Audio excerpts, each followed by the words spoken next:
Hello, Terry Hill here. This is my wife Laura. I am digging down in Dimondale.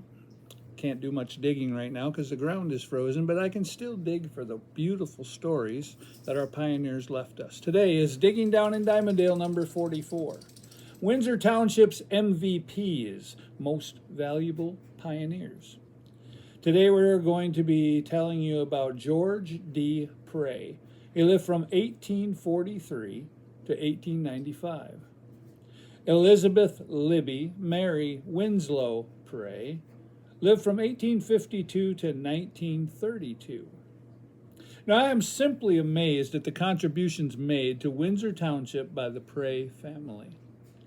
Building a complete map and list of Cortair Pray Cemetery has given me a chance to introduce myself to their lasting accomplishments in this community. Isaac Pray joined 82 state delegates that helped acquire the entire Upper Peninsula. His son, Nathan Pray, he cut the first road to his property and helped start the First Presbyterian Church in Dimondale. One of Nathan's sons, George D. Pray, continued on with a very successful farm until tragedy struck on that farm. George's parents brought him to Windsor Township to start a new life on a new farm when he was just 17 years old. His 6-month-old brother died that same year, and little Joseph is buried at Cortair Pray Cemetery. Now, in 1868, when George was 25 years old, he married Miss Elizabeth Libby Mary Winslow. She was 9 years younger than he and just 16 years old. There was a day, before society lost its mind, when this was perfectly normal and having children at a young age was considered a blessing from God. George and Mary had 3 children and adopted 1 girl, Agnes.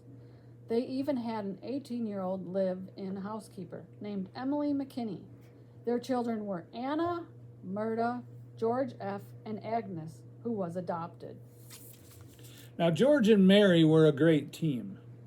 By 1870, when George was just 27 years old, they had a 200-acre farm with 60 acres cleared. They had 4 horses, 2 milk cows, 2 oxen, 4 other cattle. They had 95 sheep and 6 pigs and probably some dogs, cats, and chickens. In 1880 to 82, they raised their children and worked their farm. They went to church and lived a hard-working life. But they had some hard losses too. Mary lost her mother, Harriet, and her father, Ansel. George lost his father, Nathan, a revered pioneer in Windsor Township. And then they lost George. On a very cold January day in 1895, George did what he always does. He bundled up, heads to the barn to care for the animals. January 14th, it was negative 12 degrees outside and icy. If you know anything about stock bulls, you know that they are unpredictable and mean. As George led his bull to the barn, he slipped in front of the bull and fell. It must have startled that bull because he suddenly trampled and stomped on poor George. George was in a coma, barely breathing, with broken, crushed ribs that punctured his lung. After nearly 2 weeks of fighting for his life, George woke just long enough to communicate his wishes and sign his name to his will. Mr. Tyler Hull was there too. George was only 51.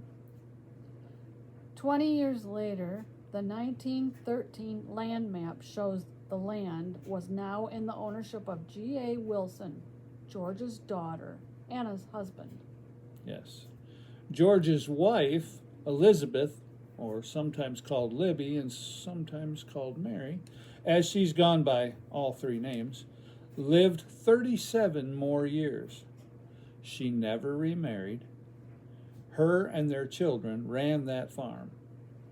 And the children married off one by one, but remained close to help with the farm. Libby, Anna, Murda, and George F. are all buried in Cortair Cemetery, along with George D. George D. Pray's son was George F. Pray, and George F. Pray had a son named George C. Pray, who died as a baby. But the name George has stayed in the Pray family tree. Today, we remember them. Rest in peace, George and Libby. Rest in peace. Digging Down in Dimondale, number 44.